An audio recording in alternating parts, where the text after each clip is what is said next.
Hello and welcome to StratNews Global, Professor Rory Medcalf. It's a pleasure having you with us. We've been trying to, in fact, have this chat with you for a long time now. Professor Medcalf is the head of the National Security College of the Australian National University, and he's recently also written a book which is called The Contest for the Indo-Pacific. But as we go along, we'll talk about the book and also why the book has two titles. But first, let me begin by asking you, Professor Medcalf, about your views on the summit which was held yesterday between the Indian Prime Minister and the Australian Prime Minister. How do you see the outcome? Look, thank you very much for having me on the on this show, I guess, and to help share views with the Indian strategic community and people interested in security and foreign policy. So the virtual summit, as it was called yesterday, between Prime Minister Modi and Australian Prime Minister Scott Morrison, I think was really quite an historic meeting, a virtual meeting. It was important for a few reasons. Of course, there's the just the format, the fact that this is one of the world's first ever virtual summits between leaders, and I suspect that India and Australia are setting something of a trend here, demonstrating that technology can be used in this way, particularly when leaders and governments have a very high degree already of confidence and trust in one another and a real agenda to prosecute. The second reason why this summit matters so much is that I think it marks a profound step in the India-Australia strategic partnership, something that I've been working on for many years, probably in one way or another for the past 20 years. And it's just amazing really to see how far this relationship has come. In a way, the era of the Trump presidency, which has caused a certain disquiet about America as a partner and an ally for Australia, and this era of Chinese assertiveness and almost an attempt at Chinese hegemony in the region, this era is in a way being framed now by some very important summits between the middle players. I don't call India a middle power, but certainly a middle player. Australia, India, Japan, countries like that. On the eve of Donald Trump's election, there was a really important summit between Prime Minister Modi and Prime Minister Abe in Japan, strengthening the India-Japan partnership. Now, in a week when we've seen so much turmoil in the United States and also so much that worries us coming out of China, the Australia-India partnership is almost the other piece of that puzzle, the other key piece of Indo-Pacific symmetry.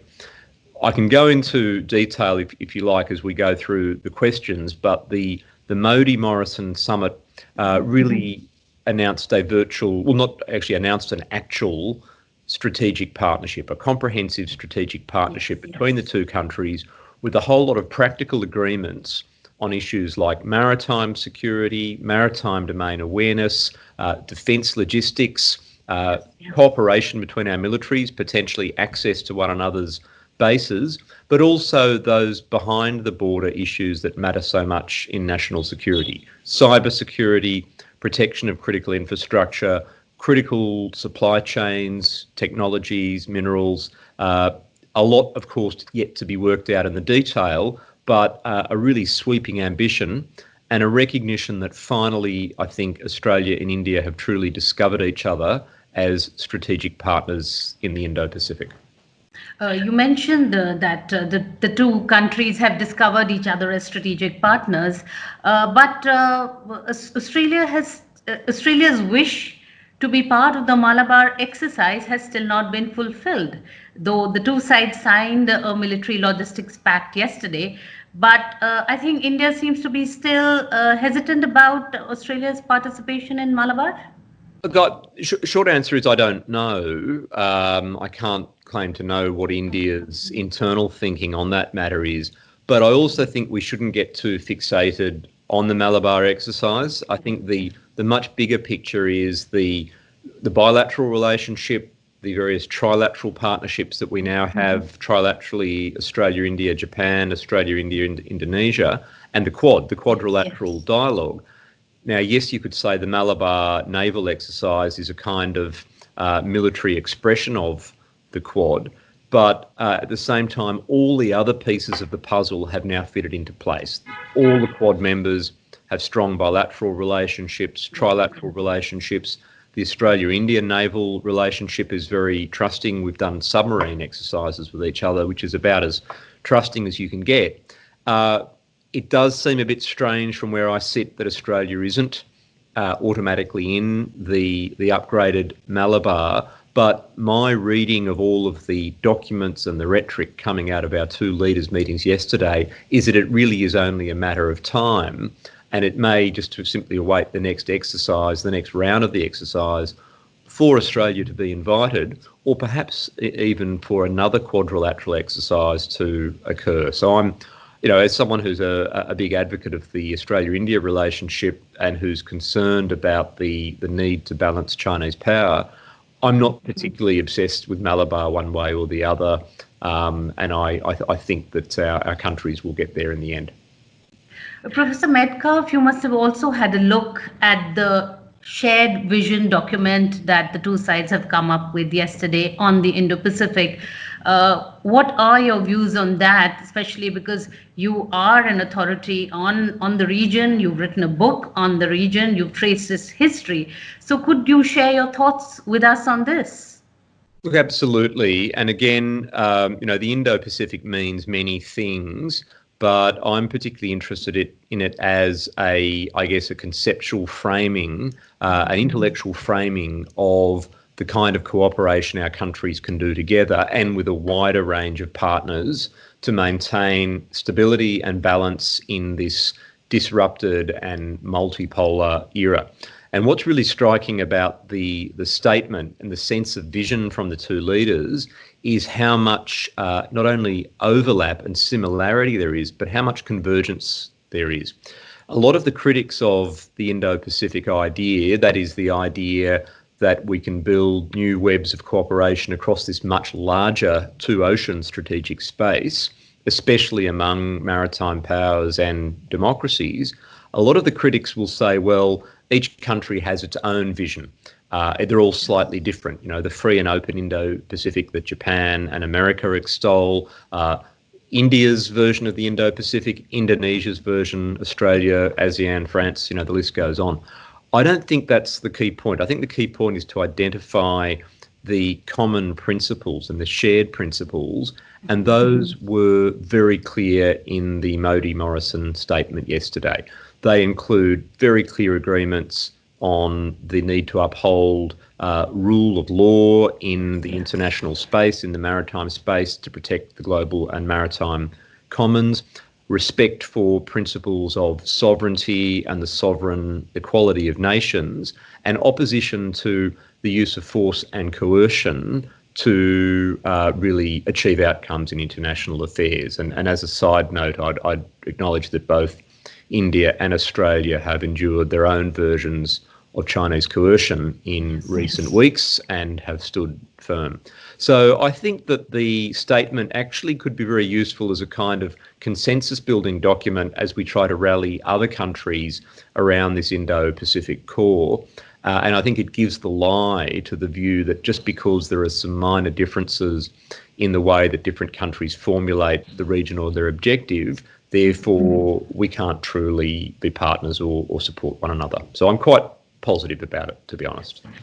Professor Medcalf, you've been a long-time India watcher. You've been a diplomat in New Delhi.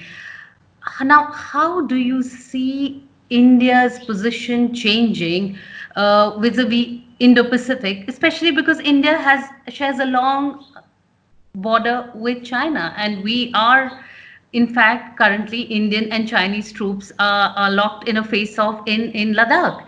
So do you think that India is shedding its diffidence where China is concerned and really coming into its own with its own, permutations and combinations within the Indo-Pacific and, of course, the Quad? So look, and you're right. I mean, I have been quite a long India watcher. I worked in Delhi from 2000 to 2003 as an Australian diplomat, and developed, I guess, a real fascination with Indian strategic culture and the way India, in its own way, deals with its problems and is addressing them in the world. And I think that, it's a highly challenging strategic environment that you have in India. We think that we've got some problems. India's got some much more direct challenges with two nuclear armed powers on its borders, with which you've fought wars in the past. So, look, I have no illusions that it's going to be easy for India, but I do think we've reached a turning point in recent years in India's strategic trajectory. I think it's fine and right that India has that sense of autonomy and self-reliance that it has, that it builds the capabilities it needs to look after itself.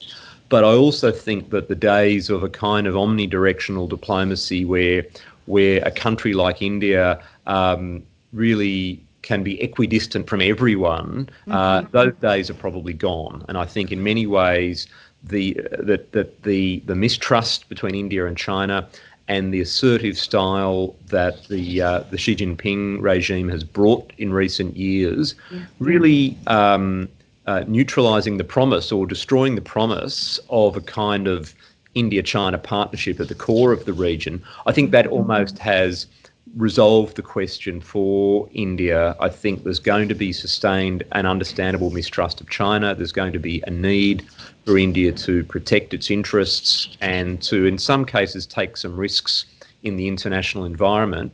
And I think that by and large, the Modi government has been doing those things quite effectively. I think that the big challenge ahead for India is to demonstrate domestically that it can mobilise in support of its interests and democratic values in the rest of the world. But I do think that India has now reached a point where it's not going to be allied to anybody, it's not going to be formally aligned, but where India recognises the role that it has in trying to balance Chinese power and maybe to enlist others to help India strike that balance as well. Professor Medcalf, now on to your book. It's been creating a lot of waves, and I think the timing seems to be just right. Now, what brought about this book? What made you write it? And of course, why does it have two different editions with separate titles? Well, thank you. That's a good question. Two good questions.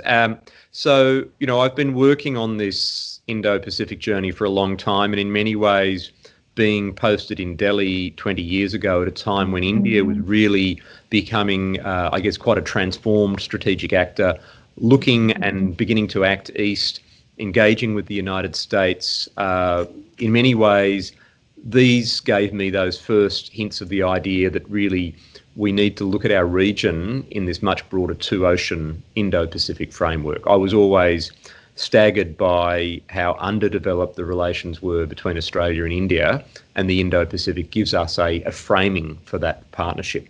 But the book was really also an attempt to, and there's, I should just note to your viewers, there's two editions of the book. That's the Australian edition, Contest for the Indo-Pacific, and the international edition, Indo-Pacific Empire, which I believe is available in India, although I am looking also for a publisher for an Indian edition at the moment, so I hope we get there. But the book was also an attempt to tell the story of the last 30 years in our region, the story of the strategic landscape, how it's changed so much, and how really two factors have been at work. One, the growing connectivity, as China and India have both increasingly become such outward-looking powers, both in terms of their cooperation with others and their connectivity, but also, particularly in the case of China, in terms of the frictions that have come with its rise.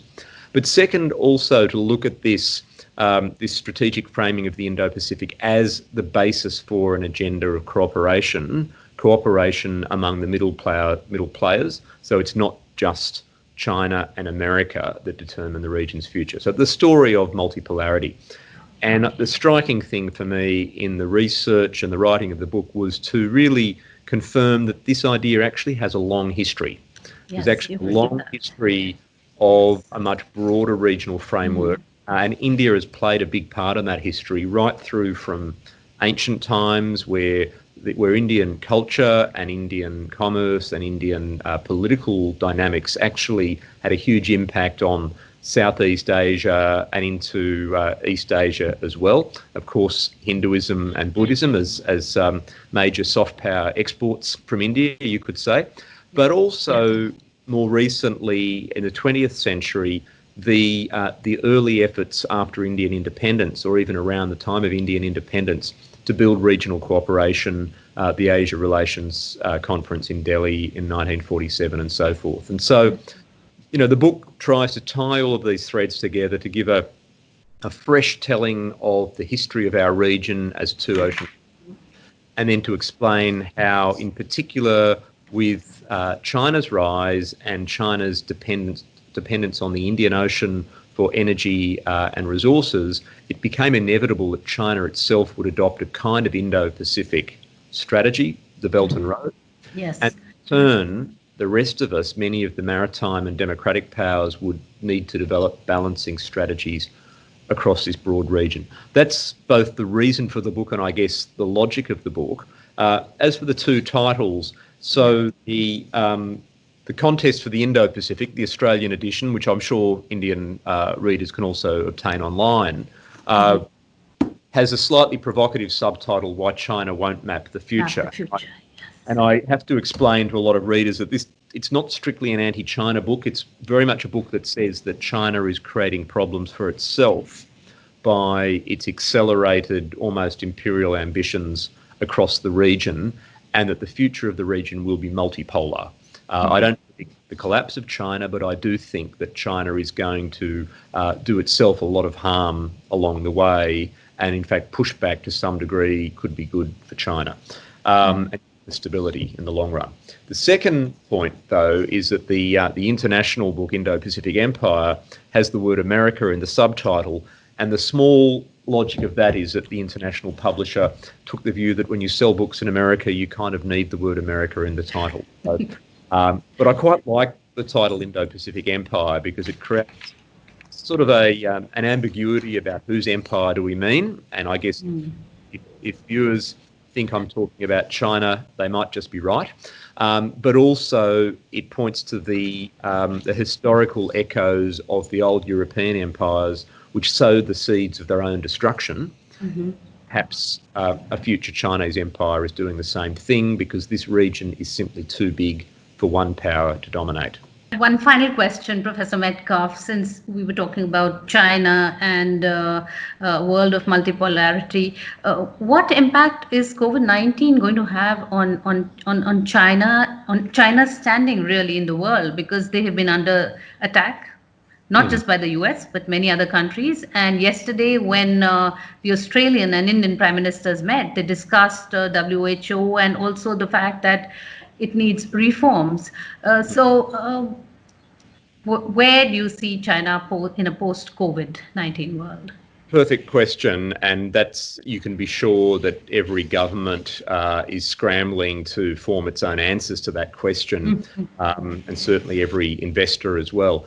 So enormous uncertainty, and I think again this is a country that invests hugely in the impression of power and control, spends $10 billion a year on propaganda, external propaganda, precisely because its leadership probably have quite a stark awareness internally of their system's own problems and brittleness. So China at the moment appears to be doing better than many of us assumed a few months ago. After the initial crisis, it used every draconian method it could to try to contain the spread within China. It tried apparently much less effectively to limit the spread outside of China.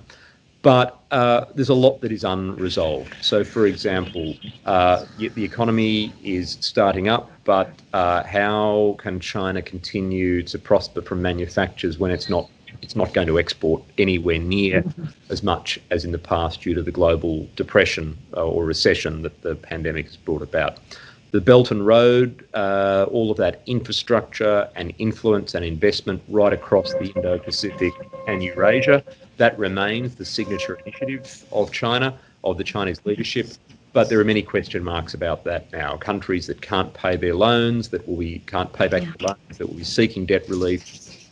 Question marks about the migration of Chinese workers back and forth during this pandemic era. And as you allude to, you're absolutely right, whatever the propaganda and whatever perhaps some slightly positive steps that China has taken, there is a lot of resentment and pushback right around the world, not only for the truth suppression that started, if you like, the pandemic in the first place, but also the really quite aggressive wolf warrior diplomacy China is now using to push its case, to rewrite the past and to try to crush dissent inside other countries. So I see a lot of trouble ahead, and the game is by no means lost for those countries to balance Chinese power.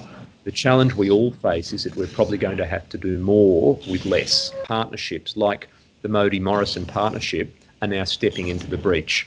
And I think it's going to be all about that Indo-Pacific solidarity, resilience and patience that will get our countries through this crisis and perhaps in time persuade China to a more stable and settled kind of future. On that note, Professor Medcalf, thank you so much for talking to StratNews Global, sharing your thoughts, and we look forward to having you with us in the near future. Thanks. Thank you very much, Parul. It's been great. Thank you. Thanks.